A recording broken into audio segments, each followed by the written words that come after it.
How to change the tap duration for your Samsung phone with either Android 13 or 14. This is the S23 Ultra with Android 14. I'll show you where to go to get into these settings and how you can change these settings. Let's go ahead and get started. To get into these settings, use the quick panel access and go into the main settings of your Samsung phone by tapping here. Once in this section here, use the search option here and type in the words tap duration as the fastest way to get into these settings here. Once you tap on it here, it'll be taken to this suggestion here, which is part of the accessibility. Go ahead and tap on that one time, and you'll see to the bottom section the tap duration here.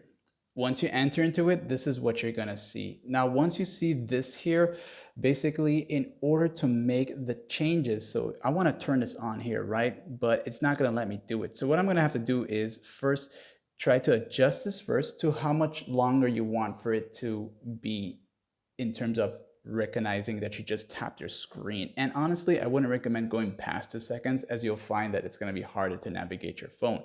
But once you change that from here first, you'll tap here twice for it to recognize the new